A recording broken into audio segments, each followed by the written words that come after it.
Hey guys, this is Dutchy coming back at you with another Stormgate game. We've got Aureil versus Tibnew here. Funny enough, we had Tibnew in the other games I casted today versus Kim, but none of these games have been given to me by Tibnew. They were given to me by their opponent. So Tibnew is out here not even submitting games, but putting up some great games that their opponents want to share with me. So good work by Tibnew for getting on the ladder and putting out good games versus some strong Celestial players. We've got Tibnew here in the top right-ish part of the map doing a fast expand. We've got Aureil in the bottom left-ish part of the map and looking like he's going to fast expand. He almost always does. I think that's a bug. Is that a bug? Why is it telling me there's two? Observer bug, everybody. Yay. There's no guys mining that, though. It's doing it here, too. How weird. Anyway. There's nobody mining gas yet, so don't be mistaken. Double effigy expand into Conclave. Iron Vault, so just looking like a pretty standard 1-1. And then putting his guys on gas. Okay. Arcship Chamber. Drops the Arcship to let the Prism. You can't build Prisms in the air. Gotta land them, so you kind of have to do a little bit of a frog hop with them. Kind of annoying, but it is what it is. I do wish prisms could be built in the air, but I understand why they can't. There's a couple good reasons. We'll get to that some other time. Oh, what's this now? Okay, another Conclave and another Vault? Okay, this has to be a push. So to get this many production buildings as Infernal on two bases like this, there's only one reason you do it, and that's because you're going to be aggressive. We'll see if it works out. Meanwhile, Aureil's taking a third Arcship. Jeez, look at this. You need 5 buildings to wall this map. Holy moly. That's a big opening. I'm surprised Aureil's still going for the full wall, but if there's anybody that... Yeah, there it is. If there's anybody that's going to do it, it's him. Okay, getting some... He's got some guys on the gas here, some here. Therium, excuse me, and Luminite. Okay, it's very, very Aureil ratio. He knows exactly what he needs. He does a Vector, Saber, Navi style Starforge units usually, and he knows what gas he needs for that. Scanner in the tree, nice position. Look at this, no upgrades from Tibnew. This is just going to be a push. Okay, let's take a look. This is Aureil's vision. Does the scanner see it? I'm kind of jumping back and forth between vision. It does. Look at that. The scanner sees these units. Okay. How does Aureil react? Oops, sorry about that. Let's see. So he gets a node. He reacts with a adjudicator node. Makes sense. I'm surprised not to see a Argent, but I'm not sure how much of a difference an Argent would make. He is surging his Starforge, getting his vectors out. Doesn't have enough to build a vector on this because he's forced to build these nodes. Now these nodes are 150 Luminite, which is a lot. And it is making it hard for him to get his vector count up. Oh, the Gaunt Ricochet is hitting the Gracelight nodes. Man, that, I don't know if that was intentional by Tibnew, but god dang, that was very efficient use of his DPS. Okay, prisms get pulled, Vector gets recalled back. What is that? A blink? Recalls when they go back to their blink. Whatever that was, a little teleport. I'm just going to call it blink. The other Vector's here, he's kiting with it. Okay, the surge on this node is keeping it alive for now. Jeez, this node is not dying. Holy, look at this node. Okay, so prisms get pulled again. Vector's doing, wow, okay, that surge was huge, and he does have 3 Arctics for surge, but he is out of surge now. He needs 50 energy, and the reinforcements have arrived. These Vectors are running low on health. There's no Gracelight Judicator to heal them. The Vectors had no blink, apparently. Oh, no, Tibnew is broken through. Man, this is quite a build by Tibnew. I don't know if this is an anti-Aureil build or an anti-Celestial build, but geez. Interesting. Aureil's using this to wall off to stop him from getting into his main, but man, this looks pretty devastating. I mean, that's a lot of prisms dead. Supplies are starting to really sway into Tibnew's favor. This looks like GG. Tibnew with a very interesting forward. Look at these, even splitting fiends. Oh man, he smells blood in the water. There he goes. GG from Aureil. Wow. Quick game. Alright, on to the next one. We got one more. Alright, game number 2 between Aureil and Tibnew. Tibnew is the Infernal player in the top right of the map. We got Faerun's Refuge this time. This is a map that was made by Mattarino himself. He's really nice at making maps. He knows his doodads like no other. I mean, look at this border, just a beautiful map. Nice flower details, just fantastic. One of the doodad masters of map making, for sure. There's a reason they call him Mapparino. And let's see, fast expand from Tibnew, while Aureil is going for fast expand of his own. Looks like very similar openers, so I'm going to quickly talk about the map. So over here, we've got a line of trees and a line of trees that allow people to go directly across the middle of the map, but they have to break the line of trees. There's also some trees over here that have some openings, but you can make the openings bigger by this third base. There's also this third base here, so that's a little bit more standard, not as many trees around. So all in all, a very beautiful map. Takes a little getting used to, I think, but that's okay. Myself have gotten quite used to the map, and I like it a lot.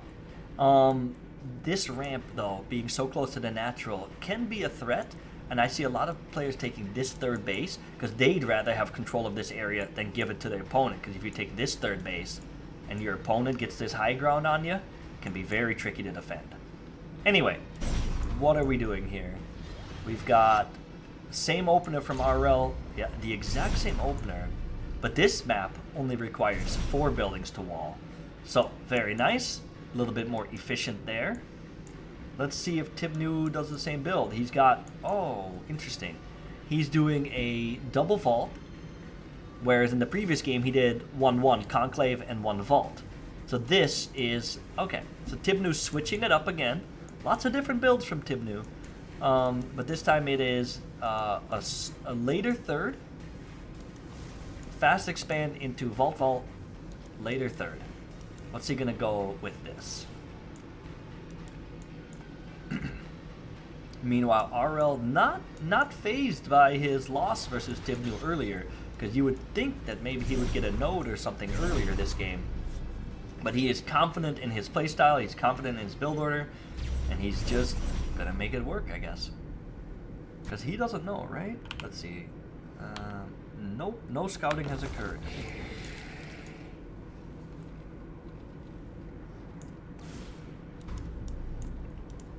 Okay, he's got his Star Forges. He's surging them, getting his vector count going. I like how he moves his arc ships so that the rallies are just really efficient. You just quickly get your prisms on the mine. 7 workers here, 10-4 here, so 16, 25, 6, 19. Yep, pretty much the same number of workers. Cool. Supplies are pretty even as well. Oh, he was trying to break the trees down like I was saying before. Here you go. Little imp breaking down some trees.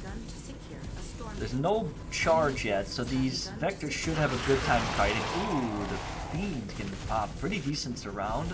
Aureil was able to squeeze his way out of it. Greased up vectors, but man, that is a lot of fiends. Aureil doing what he can to micro. 2 more vectors showing up is going to be big. Oh, those 2 vectors saved the day. Wow, that was close, though. If he loses those 2 vectors, this is a very different game. Incredible. I thought for sure at least 1 vector was going down. Dang. Wow, look at that. Already has 2 Hellborn. So, no Gaunts. Quick. Ah, very cool. So he goes Brute Fiend Hellborn. I like it. I do think that Gaunts with Curse and their movement speed upgrade on tier 2 absolutely shred vectors. People are surprised by that, but they do. They're actually faster than vectors with that. And if you try to fight on Shroud as those vectors, you're not going to have a good time. So I am a little surprised to see this. At the same time, Hellborn are not bad against Vector. Hellborn are kind of good versus every ground unit in the game, honestly. Alright, I should remember I can zoom out. It's a nice observer change, and I think it was like 1 or 2 patches ago that got added. So there you go, the Hellborn, boom, see, just popping Vector. Okay, Aureil starting to do his blink with them. I gotta remember what that's called. Recall. Well, recall's when you go back. I forget the name. I'm just gonna keep calling it blink. Lots of low health ones there. Using the Grace Light nodes to heal up. Grace Light nodes heal 600 HP over time. Takes a while for it to happen though, and it can get interrupted. So while that healing is happening, if you take damage, it will interrupt it. So in combat, they're not very useful. Out of combat like that, they are fantastic. Very good value to heal your units like that. Aureil looking for a third here. Doesn't see the third there, or maybe a fourth base even. Doesn't see it though. He finds a Tribute Pyres. These are very good kills. They do supply block Tibnew. They do cost a worker and 50 Luminite to rebuild. They're quick and easy to kill. Very nice. Getting damage where he can. Doesn't lose any vectors. Nice play by Aureil. Okay, over here. We got Tibnew doing a bit of a scout. Meanwhile, what's Aureil doing? Still just more vectors. Is he working towards tier 3 yet? Yep. Tier 3 is on the way. I wish that would show up here. But it's on the way. And that is going to allow him to get his... I need to learn the name of these upgrades. Where are some vectors? Temporal Reflection, which will allow him to, every time he dashes, where he dashed from, they'll leave a little hologram of a unit of the vector that'll shoot, I think, 2 volleys before it disappears. So you just, I don't know, you kind of like multiply your value. You don't double the value of your vectors, but you sure get a lot more value out of them than you would without it. And they do a little bit of lifesteal while they do that. Oh, look at that. It gets on top of the Weaver. Beautiful play. I think he shift-clicked blink back after, so as soon as that Weaver died, those vectors jumped back. Very nice to kill a Weaver. Weavers are great versus Sabers. Tibnew is expecting the Sabers, so he was building Weavers ahead of time. For the Vector to get a kill like that on the Weaver is just fantastic. Okay, this seems like a good fight for Tibnew. Not really much that Vectors can do directly into this ball of units. Aureil did see the early Hellborn earlier, so he responded with mass Saber production. That is the correct call. Sabers shred Hellborn. Weavers kill Sabers. Weavers did get a 1 range nerf on their Lash this patch, so they are a little bit less good versus Sabers, but they are still the answer, the best answer versus Sabers for Celestial for sure. Although that may be Spriggans, but you know, you don't really want to go Spriggans into Vectors. There's a Temporal Reflection upgrade. It's on the way. Man, that is a creepy icon. We've got the Vile Lurker here, which is essentially a ranged area of effect loot that he got from that Tibnew got from the second Stormgate. Sorry, there's a lot happening in this game. I need to keep up. So just ton of production happening from Tibnew. Lots of vaults and conclaves. Again, okay, he is starting to work up his tech this game, but man, he really likes his tier 2, tier 2.5 tech. And I like that. I like that style from Inferno. It is cool. I respect it. Getting that tier 3 can sometimes feel like it slows you down and you want to take advantage of that tier 2 power spike. Why not? Ooh, bad rally on the Saber, but it is what it is. Easy Vector. There's this Temporal Reflection doing its thing. You can't control those, but they shoot at nearby units, and if there's nearby air units, it will prioritize the air units. Treats it like an AI Vector that's stuck in place. That is a lot of Saber. But now he's low on the Vector count. So in this kind of scenario, if the Inferno was to have a bunch of Spriggans pop out, that could be a big problem for the Celestial. Excuse me.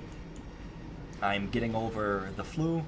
Apologize for my raspy voice and the occasional coughing.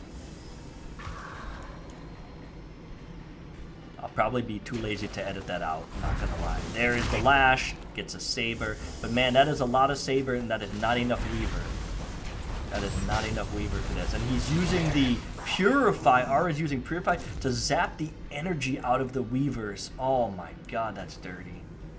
That is brilliant. Because it takes away energy from the enemy. Well, it doesn't take it away, it just removes it. Take away kind of sounds like I'm stealing it, but it's not. It's just removing it, and it provides energy to allied units. Man, that is... Dang. Aureil, big brain. Look at this saber ball, though. Ugh. I hate the way they're moving, getting stuck. Very clunky, awkward. But there's a pretty big supply gap now for Aureil. I think he has just been able to trade a macro pretty much uninterrupted. Look at this. There's the Navi. I think I heard it do a Radiant Mantle, which means that whatever unit it does Radiant Mantle on, that unit avoids 50% of the damage taken for, I forget how long, but a couple seconds. I'm going to say 10 seconds. There is an Aeon Gate. Look at that, so he can escape if he needs to. Is he building Aeon Gates? Oh, here we go. Alright.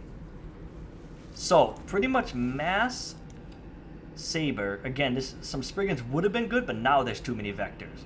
So this is where the army gets a little scary for Aureil. I mean, he's got a big supply lead, but dang, this is a scary army. He's got the Arc ship even, and he's got his Aeon Gates, I think, to do a hasty retreat if the situation's bad. He's using the Navi, the Deep One, and the Arc Fortress for high ground. Is he going to do another Purify on these? He's not even using it. There it is. I was going to say, what the heck? He's just floating that in his enemy's face. He's got the hollow ground here, which... What that means is any unit that's in this area cannot die. It can get all the way to 1 HP, but it cannot die. Not really doing anything right now. Just has it just in case. It's another reason that the Weaver Lash is good. It can pull units out of that, where they can die. Man, look at this. Using the Aeon Gate. I missed that. My bad, guys. But he used the Aeon Gate to get back here. Really clumped up army running through his own base. Man, the Aeon Gate using this enemy SimCity against him. Wow, this is crazy good. I need to start doing this. Because worst case scenario, he just gets out of there unless this Aeon Gate gets sniped. But at this point, he's done enough trading here where he can just fight his army. Wow. Oh, that's so nice. Because you just start to kill the infrastructure.